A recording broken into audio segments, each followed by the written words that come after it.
Hi, everyone. Welcome to our session on monetization, where brands and creators and commerce meet. My name is Marie Bahl, and I am the CMO of a company called Uptempo. I have been in the startup world since the inception of my career, which is getting further and further away from this day. So about 30 years ago, I started in Silicon Valley.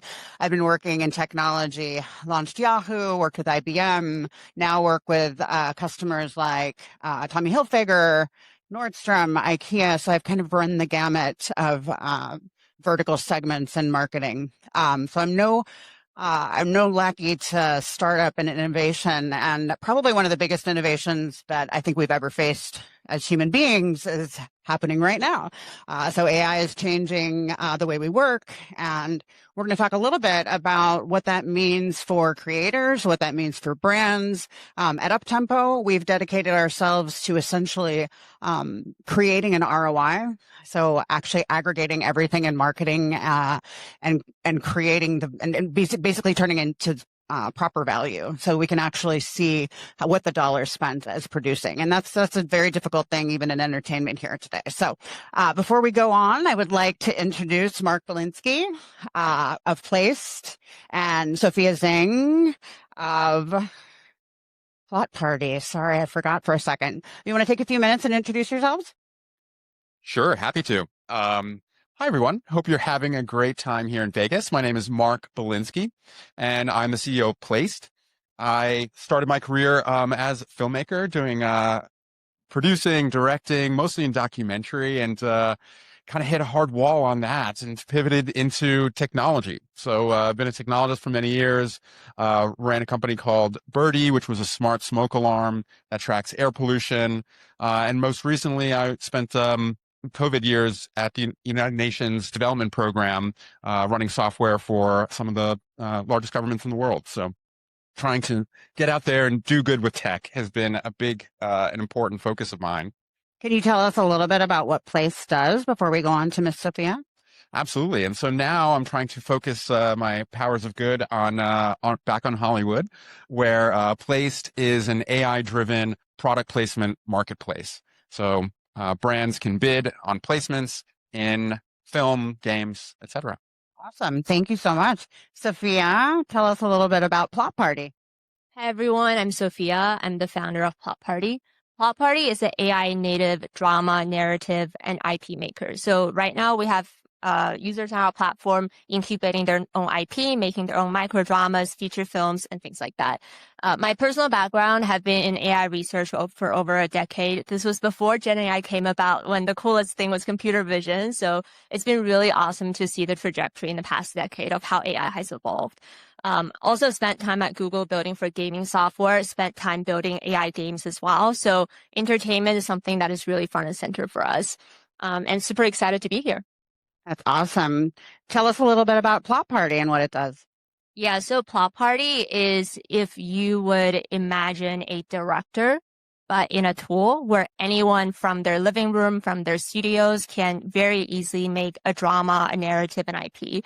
We can chat a little bit more about how folks have been monetizing, but it's really exciting to see this new workforce almost that has been enabled by AI, where traditionally a lot of these budgets have been massive and it's virtually impossible for any younger teams to tackle what they're doing today. And we have some really awesome content coming out. Yeah, it's easy to become overwhelmed by what the potential of AI has, and people tend to go down a very negative path. But I think there's a very positive path here as well. I'm the mother of an animator, so a creator, and I tell her fairly regularly, AI is not going anywhere. You need to learn how to become the best possible creator in that environment. So democratization is a really big part of, I think, how the technology is transforming things. You want to talk a little bit about how that democratization works and placed? Absolutely. I think democratization is a very exciting idea right now. And I think we already saw that with cameras, right? And it didn't mean that everybody became filmmakers, but suddenly everybody got on Instagram, right? It created a vision of a future that we didn't know could actually come to fruition. And so what we're looking at in terms of Playste is a kind of similar concept where it's really seeing the ability for people who would not have necessarily been able to make films get into filmmaking, right? Are there new revenue opportunities that allow for better films to be made, or for different films to be made, or even for worse films to be made that from my eye are worse, but from somebody else's eye are better, right? And that's the idea of democracy. Just because I think it's great, that doesn't necessarily mean that someone else will. And so what we're really looking at is the long tail, right? Before it was Coca-Cola could get into a Marvel movie. That's great. And that's kind of a little checkbox additional revenue line. But in the long tail, once you have smaller brands who can get into smaller content, that really blows up the economic model of what was possible before, and now opens up so many new doors to new voices, to new people who wouldn't have had the ability to get in otherwise. And we see that kind of multicultural opportunity as something that's actually really exciting, and AI is helping to drive that by making it a lot easier to make that matching happen. That's right. You shared a story about horror films. I think that was right. That there's a Latino group that loves horror films in LA, and that generally they don't make films out of large studios for a very small niche. But in this new era, creators could align themselves with whatever vertical or niche they identify with. Yeah, it's really funny. I mean, we're seeing in the past horror, no brand wanted blood all over their brand. And now we're seeing brands like, oh, if they could be wearing a shirt and get stabbed, that would be amazing. Right. Or some less extreme examples, but they know that the Mexican community and Latino community, they love their horror movies. They are coming out to see those movies, and they would love to be in front of that audience in a really authentic way that, again, wasn't really possible in the past, but that they can sneak into. And Hollywood and media is one of America's biggest exports. And the fact that we haven't really figured out that channel of, okay, then how do we really get brands into this world that is such a successful export? That's the bridge we're trying to cross. I mean, that's the intent of technology. I can speak now as a dinosaur of technology. But, the intent was to democratize, right? Democratize understanding, intuition, ability, opportunity, et cetera. So, Sophia, what about opportunity for creators in that kind of dynamic?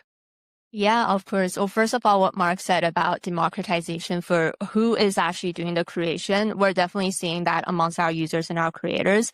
But another lens that I think is interesting is also from an audience perspective. We're all different, right? We all grew up with different backgrounds, different hobbies. What are the types of content that we want to see? Because up until now, all of it is driven by more mainstream, more risk-averse types of decision makings. But now that the cost of creation is a lot lower, and also we're seeing this new community of creators everywhere, we're actually getting a lot of content that's filling in the subgenres that traditionally just doesn't get any attention. And subgenres isn't just the traditional, the types of movies, but also who is being portrayed front and center. Who is the protagonist? There's actually a whole genre in East Asia where it's older adults. They're now front and center, and a lot of their stories are being told, and a lot of people are watching and paying for them. And, before AI, this is something that would largely be impossible if any production studio has to weigh the pros and cons. So that's something that's really interesting. Another part that a lot of creators have been thinking about is in this AI-driven world where content is getting more and more abundant, then how do you differentiate? When, if anyone makes I don't know if anyone has seen the fruit TikTok shows, the TikTok Love Island shows with fruits heads. The moment it came out, 20, 30 accounts the next day already produced it. Then how do you actually differentiate and monetize on your content? We're seeing a lot of creators really exploring different models, like building recognition, building parasocial tendencies, where it's now not just something that you watch, but you actually develop a closeness to the account that, incubated the IP. So that's also something that we've seen people really looking into monetizing. Yeah, entertainment was gatekept for a long time by mass appeal, right? And so that more than anything else is what's breaking down here. So are there any specific stories that are coming out of your current implementation that are to you exemplary of the direction that we're headed? Mark, I'll start with you. I think there's so many. I mean, to me, I get most excited about the horror because it's so kind of visual and visceral, and I think exciting places that it just hasn't been possible. But I'd have to think about some of the other. Yeah, they are advertising, but as I said, did you guys see in the bathroom? Has anybody been in the bathroom where they branded the mirror? Have you seen that? It's awesome. You walk in and it says, "Look here," because you could look poorly in the picture they take of you on the show floor. And I was like, "That's it. They branded the mirrors." Like it's possible now, I think, to add even more pre-production branding and to allow opportunities for smaller niche DIY potential. And that horror example is a really great one. I'm sure there are others that are going to come. That Well, and I think a lot of it is making sure that it's not disruptive, right?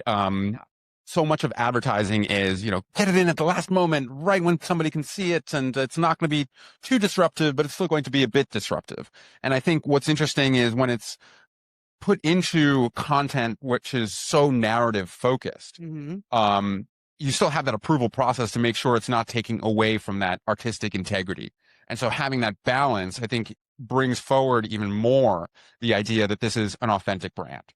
I grew up in the punk rock community.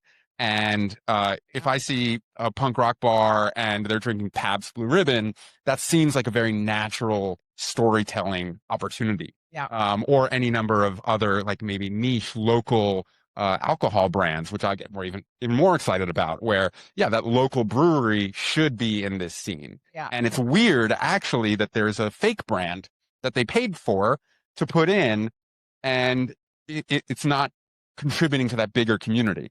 So that's where I'm really excited about some of those like niche new things Yeah, that just haven't been possible before. that's awesome. There is a punk rock museum here in Vegas. Did you know that? I did see that. My partner Nicole loves punk rock, and so I share that information with her.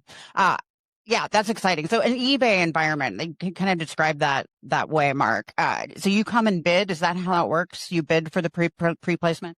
So not only are we creating that opportunity of, okay, you can put your brand into this production, but at the same time, we've democratized that experience where it's now more open and transparent, and you can bid on that placement, and then other brands can also start bidding. And so before, it was opaque backroom models, who you have to know that this production is happening and that there's this. It was all very quiet, gatekeepy. By making it open, we think that there's actually more opportunity for more money as well. And that's what we're starting to see, where brands in the same space are starting to bid just like in eBay. And then that's actually leading to higher sales and more revenue to filmmakers. And so we really see it as this, market driven, right? It's capitalism at its best. And that's where we're excited to see actual monetization happening at a time when monetization is so hard for film and for media in general. And so if we can be a big part of that, that's what we're excited about. It's really making product placement as infrastructure instead of as the add-on that it used to be. The afterthought, right?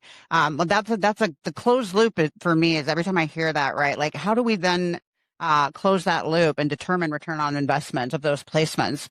Unbelievably, entertainment is just so far behind, and marketing in general is so far behind the ability to prove that. And as this gets more complicated and distributed, then we're going to have to get better at it, because smaller creators are going to be able to vie for opportunities, and we're going to say, hey, that content is actually doing better than some of the larger brands. So I'm excited for that, because, as the mother of an artist, I want to see her be able to succeed and be in charge of her own destiny.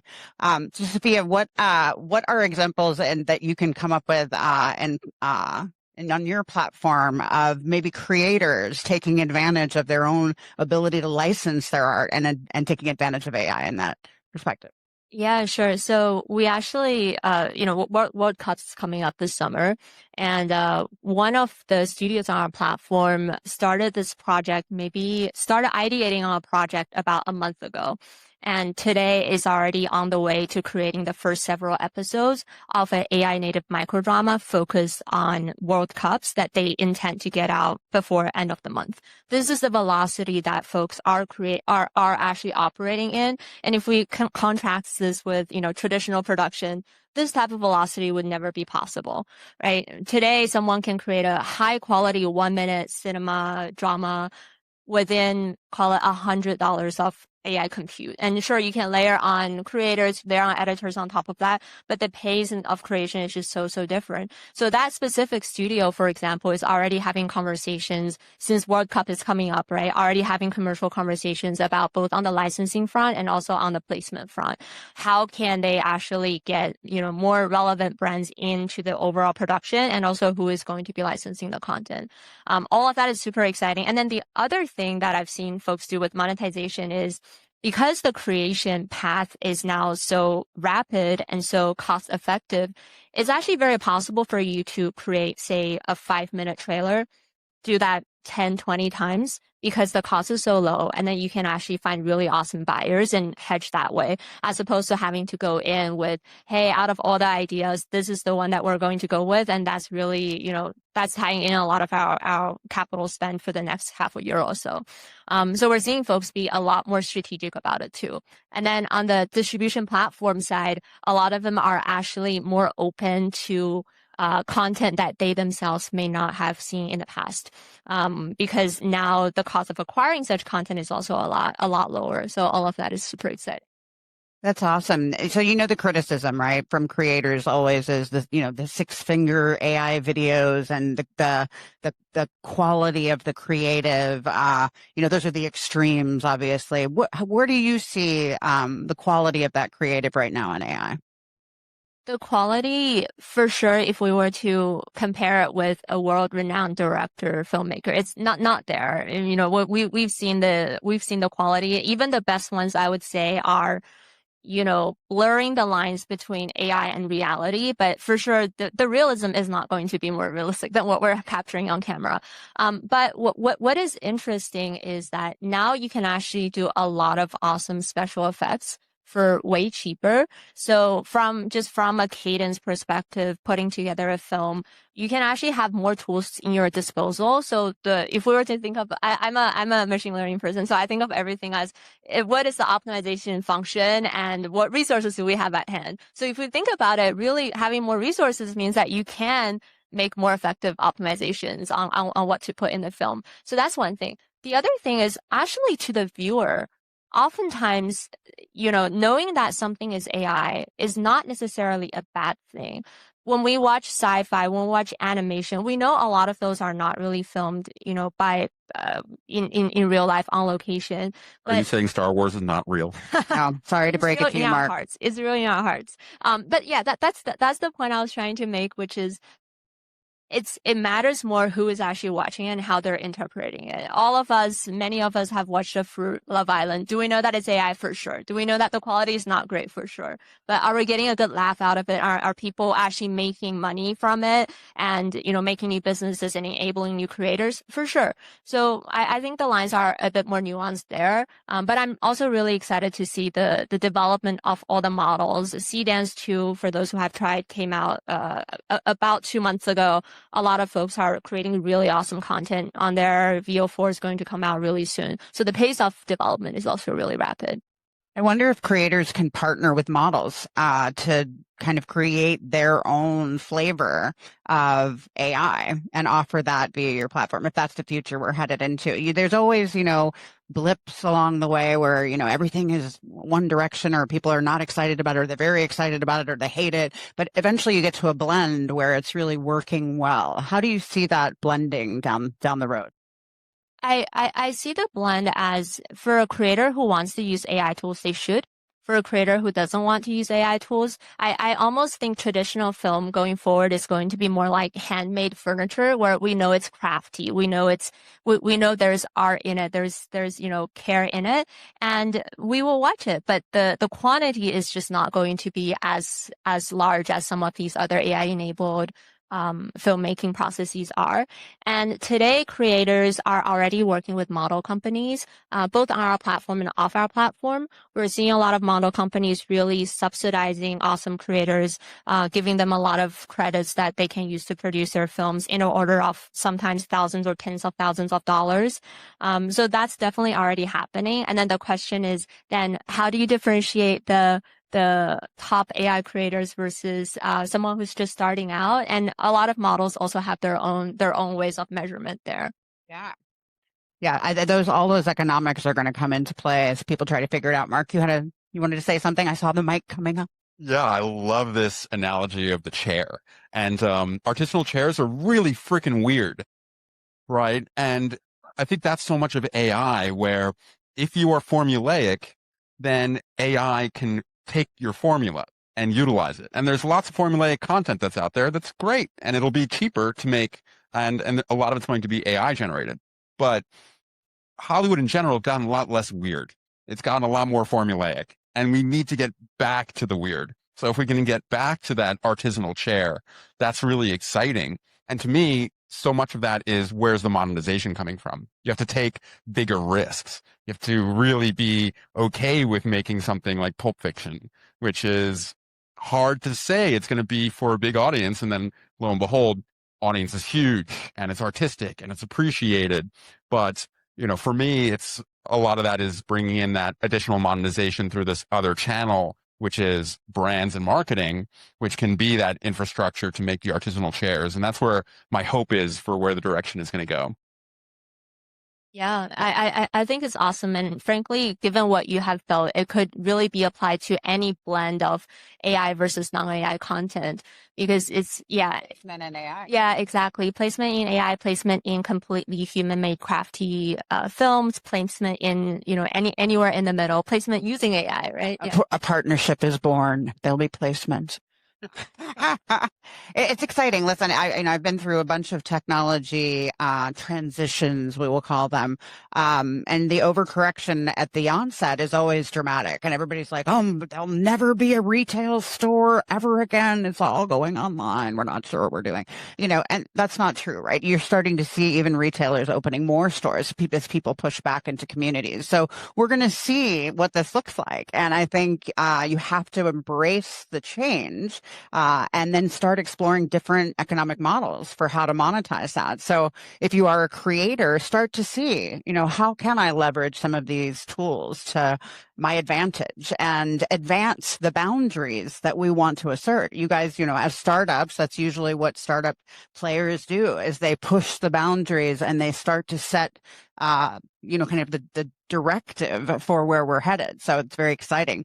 If there were I'm going to ask you both this question. If there were two things that you would say the industry needs to think about or reform as they move from almost a behind the pace group, right? Because I don't think anybody would say that entertainment is at the bleeding edge of traditional technology. There's a bleeding edge in a lot of other things, but not the bleeding edge on traditional technology. What would be the two things as we move into this era that you think, Mark, need to change? Yeah, great question. So a lot of my career has been focused in government, right? International government in Silicon Valley and in LA. And it's amazing to me how similar government and Hollywood are. And it's so far in the past. And COVID was a big kick in the pants for government okay, we need to get this together. Everything has to be digital. And so there was a revolution opportunity, and it was exciting. And Hollywood, I think, is getting that kick in the pants right now. And hopefully it's going to get it together. Why is TikTok so successful? Well, you can monetize it really easily. You can understand the audience so well. You understand who's clicking, what are they seeing. They can purchase whatever they're clicking on. There's all these monetization paths, and people go to where the money is. And the money has to come back to Hollywood, and we need to be very clever about that. And for us, a lot of our barriers is when brands say, well, what is the return on investment? We say, okay, we have some hand-wavy metrics for you because we don't understand across every streaming platform who's watching, what are they clicking on, what are the eyeballs really doing, and that gatekeeping ethos, I think, has to be completely blown away. And that to me is kind of the number 1, 2, 3, 4, 5 of what needs to happen. There really needs to be this, transparency in the systems, but also, as a data person. So much of that is making sure that the APIs are structured and the data pipelines are there, and you can talk to all of these systems in really easy ways, like we do in tech, where you can connect to that API and you can tie all of these companies together, and you can really create a special sauce, and everybody wins. That to me is the the good potential future, right? That's that democratized. Let's be a bit more radical, and let's all collaborate. So it's funny. My life has come full circle. I went past a booth and it said, "Are you retiring from YouTube?" And I was like, "Oh my God, I am old." If they're like talking about how to retire from YouTube, but what it sparked in my head was like, when those APIs became available, when those platforms became available, when we launched the internet, nobody said, "How do we monetize this?" Nobody was thinking, what is the economics of deploying this? So a lot of those models for monetization happened after the fact. It would be great, as you guys are doing, see more models coming out as the transformation is in process, and we really think that through and push that down to creators. Sophia, what are the things that you would change? I would say not change per se, but some of the things that I'm excited to see coming up in the future is with every technological shift, right? We start with the early adopters, and then for something to actually crystallize into an industry, there has to be economic infrastructure in place. And there are a few parts of that today is missing in the AI entertainment world. First of all, how do you establish copyright? It's an ongoing policy discussion that today just doesn't really have an answer yet. So I think for a lot of folks that are creating content using AI, if it doesn't actually have an underlying film or underlying book that is based on, there's still some muddy waters here. So that needs to be figured out first. And once we have that, then it's how do you attribute references to certain content, because today then creating is so easy. So I think there's a lot of economic infrastructure that needs to be figured out, both on the policy side and also on the provider side. Stripe, enabled modern merchandise and a lot of SaaS players, right? There needs to be some players that's actually coming into it and understanding what establishes copyright, what allows someone to benefit when someone references your AI generated content. All of that is still fairly missing right now. But I think in 2026, 2027, there will definitely be larger players who are tackling it. Yeah, that is so important. Figuring out, I mean, it's the wild, wild west right now, as the models have just learned from all the publicly available data stores, and not a lot of the content or some of the creators' content was not actually behind any kind of firewall. So it was getting absorbed into the model definition. And that needs to be sorted out. So how do people get compensated, and what does that look like? We could have creators who are generating things, putting them out in the public sphere, and being rewarded, for creating and not having to actually license themselves out there or promote or find ways to promote their content. So, are you actively playing a role in determining that? Yeah. So there are a few ways that creators today are already tackling it. One is think of your content as the center of a sphere and develop as much auxiliary experiences around it as possible, so that when folks want to experience the auxiliary experiences, they have to really come to the place of truth, which is the original creator of the content. So for example, there are a few AI native IPs, Granny Spills, Monster Library, for those who have seen those on social media. They started from just creating clips of these characters as they interact, narratives and things like that. But then the more followers that they got, the more they took advantage of the social media engagement techniques. Like they had group chats, they had these subscriptions where if you're an insider, you see content earlier, right? Twitch, live stream. So really just engineering an entire sphere of auxiliary experiences around the content today has been helpful. But of course, in the future, when better copyright practices are determined, there's going to be more straightforward paths of monetization when someone references your content as well. And today on Plot Party, essentially, if you are creating a IP, a drama, you can both create on our platform and you can also distribute on our platform. We're not limiting anyone from doing exclusive distribution on our platform, so one can always license to other platforms. But distributing on our platform means that you can very easily design auxiliary experiences like mini games, like co-creation challenges and things like that. So we also have a few creators who are doing that. Awesome. And as long as we're up here making wishes come true, wish away, Mark. Another, clicking my heels just to continue to take strange analogies, is back catalog. I think is such an exciting opportunity, right? We're seeing enormous bids on shows like Seinfeld, and there's so many films in the back catalog, shows in the back catalog, and if you can have subtle product placement in the back catalog, that also adds monetization opportunities. Huge. The barrier is residuals, and it's all sorts of gobbledygook and legal shenanigans that make it very difficult to understand what does the payout look like. It's not just a data problem on the film side and making sure that we're ingesting a lot of that information, but it's also on the legal side, contractual side. There's so many different pieces that kind of need to come together and be ironed out in order for these monetization pathways to really become so much more viable. Yeah. And all of this is possible, but people need to be thinking about what are the positive pathways to monetization and the positive uses of AI to get us there, where, nobody's going to that filing cabinet 5 years ago. Now the filing cabinet, break it open. It's easily solvable problem if we get our ducks in a row. Yeah, I mean, not to bring up a bad story, but standards bodies are usually how these things get evangelized, OpenAI.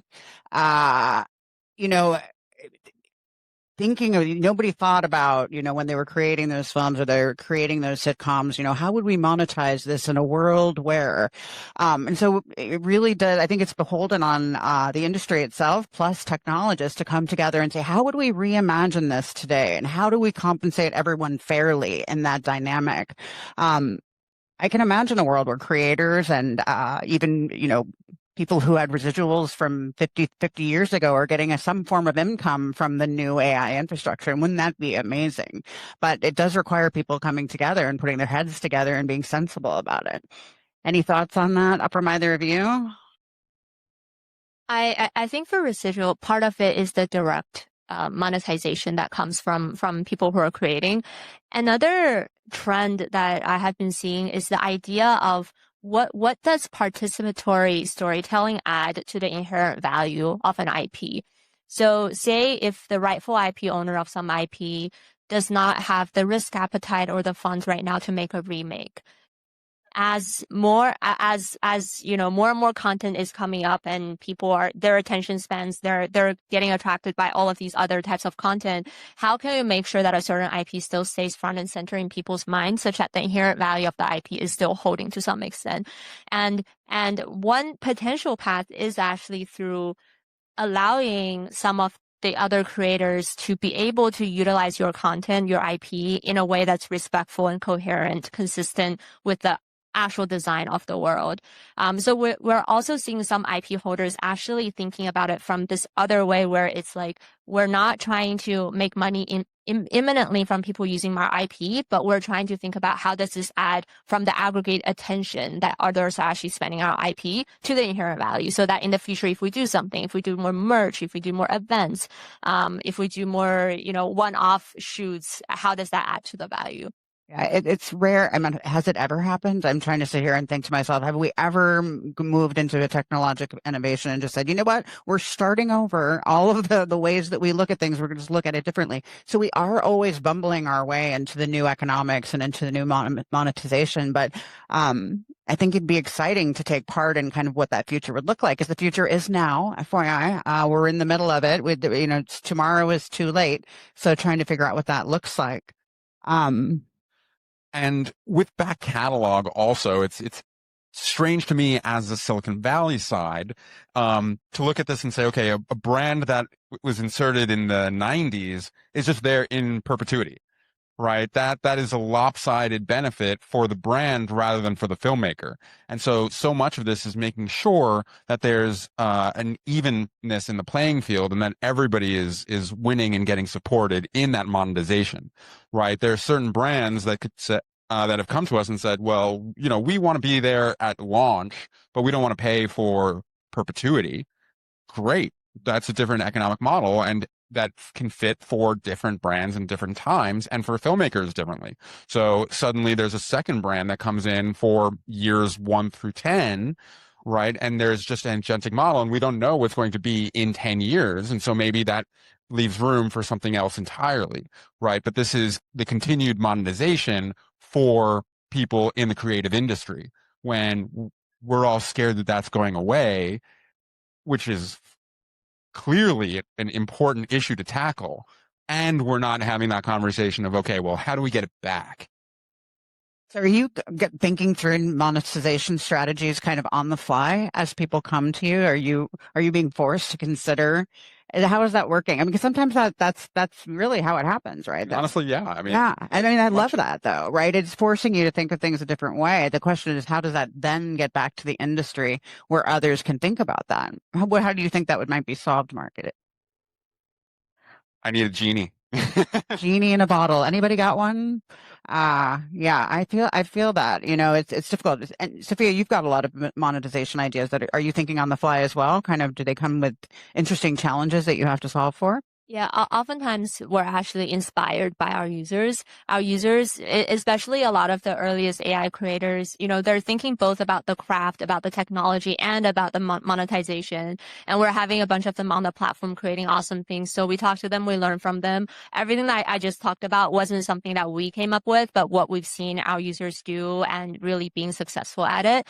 But something that we do want to step in front and center is this idea of how can we help someone turn an initial creation into an IP that they can defend and they can actually very easily build auxiliary experiences. That's something that we think as AI platform, we can really help because, usually in the traditional world, people who build films, people who build games, people who write books, comics are generally different creative teams and everyone has different expertise. And we're hoping to help someone round out this entire tool set no matter where they're coming from. If they're a filmmaker, animator, we're hoping to help them round it out so that they can protect their IP and build something that's longer lasting. Yeah, empowering people with that understanding. A lot of people don't, if you're creative, not saying that all creatives are not business people. They are probably astute business people, but a lot of creatives like me sometimes as well as a writer, my daughter as a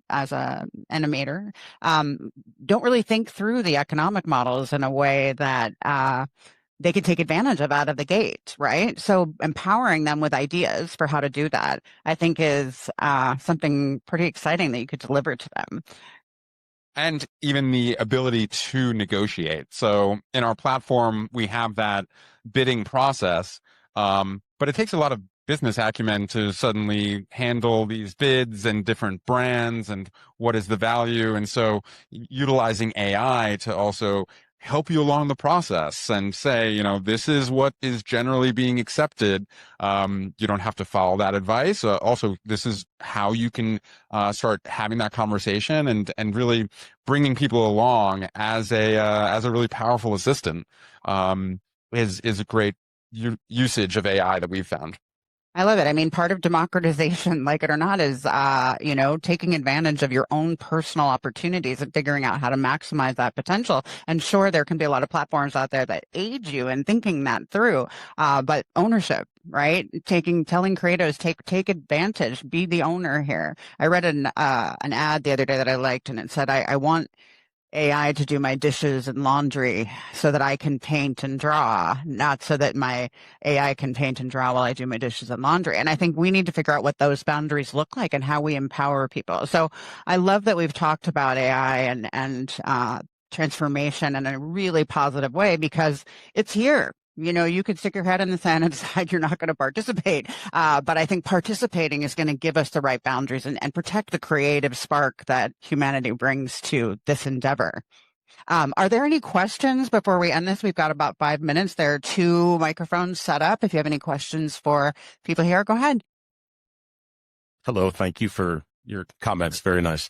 My name is Mitch Blocker. I'm the head of Spotlight Studios, which is the cinematic journalism overlay for Spotlight Pennsylvania, which is essentially ProPublica for Pennsylvania. And I'm curious if either of you have had, and it's print native, digital print. We have 130 distribution partners just in the state, and we've piloted a statewide TV network. We're trying to monetize our content while protecting editorial standards. We believe that trust is a huge asset in the environment that you're describing, and I'm just curious if either of you have seen a independent, unbiased news product in your space. Mark, have you seen anything like that? I think news is a tricky one, especially right now. Journalism and journalism in general. We could have another whole panel. Whole hour on just that, or maybe 2 hours on just that. Yeah, that's a difficult space. Honestly, we haven't come across very much in that, but We haven't in text only. We have seen some more multimedia typed news startups or studios coming up, and their whole strategy is around we just want to do news, more tailored news faster with lower budget so that we can go into individual niches. We've seen some of that, but so far I can't think of an industry leader that has really proven out a path for it. And I think at the end of the day, it also depends on how much or how little AI you want to adopt. Because for journalism, I do think it is more on the human craft side than something that can be automated with AI. So process I'm not sure if we have. Yeah, there's an authenticity, I think, that is difficult with AI. But I would say happy to try it out. Right? I think that there's certainly a known community that's kind of the NPR crowd, the ProPublica crowd, and some of the items that they prefer to purchase. And so, having that in there and creating that pipeline. Mission-aligned brands. Absolutely. Yeah, mission-aligned, yeah. It's worth the experiments. I would love to talk to both of you. Thank you. Is there anybody else who's got a question for us? Come on up to the mic. Hello. Hi. So we have the best, probably easiest to use video generation platform on the market, specifically for ads. And the user workflow is they first build a template, and then they can generate off of that template. We make a very simple, easy to use platform. But one of the things we've noticed is that when the user can build template, we offer the option for the agent to build a template for them. And then when the user wants to generate a video, we offer, a back and forth with the agent to determine what their ICP is, etc. And what we've noticed, and even on our quality control tab, you can, filter for, our internal quality control to, filter out a ton of ads. We have batch processing. So, some users will generate like 100, 200 at a time. So what we've noticed though, is that at every step, when we've introduced something that's, AI driven or agentic to make the experience easier for the user, they've taken it. So, you can build the template manually, and almost none of our users do. They always let the agent build the template. And so my question to you is, like, from a creative perspective, how do you see, creative being threatened, not like at the market level, but at like the individual level, individual creators choosing like the easy way out as these tools are introduced? Go ahead. I could wax poetic for about 10 minutes. I'll close on that one, but go ahead, Sophia. Yeah, so Plot Party is an agentic system as such. And what we've seen is that it's not just you entering your story, press a button, and everyone's happy with the generations and you just call it a day. I think for ads, that may be more applicable because ads is more, especially social media ads, it's more a numbers game. It's experimentations, fast generation of 100 copies, put it on Facebook, TikTok, and see which one runs better, right? So in that case, button pressing, mass generation, template using makes perfect sense. In our world, which is for more entertainment, drama, movie, IP, generally the creators actually want to really hone in on what is being shown, how it's being visually portrayed. Yes, it does automate, call it 70% of the times that they would be spent writing prompts, but they themselves are actually going in and tweaking everything themselves. And it's a part of the process, is a part of the experiences that creators also enjoy. I've been in my spare time, even though I should be running this company, in my spare time I get distracted all the time because I want to create on our platform. I just find it so fun. And the part that I find the most fun is not just the button pressing and seeing, things coming up, is actually looking at a shot.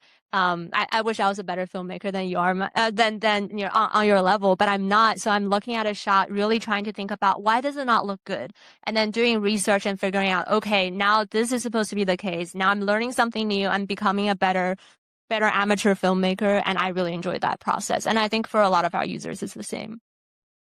Yeah, I mean, technology, I think every innovation that's ever happened, from the abacus to the calculator to the computer to the next thing, there's always a time period where everybody goes, oh, well, I'll just replace myself with this thing. I'll do it. And then that's saturated, and that quality and that level is challenged to the next level. And I think the creators haven't yet fully adopted these tools and thought of them as an extension of themselves, and tried to figure out opportunities and monetization paths for that. So we're kind of seeing the beginning of that curve, if you will, and we'll see a saturation, and we'll see a turnaround, and we'll see creators embracing these in a way that they hadn't imagined before. And because they're creators and because they're talented, they will figure out a way to leverage it to the next level.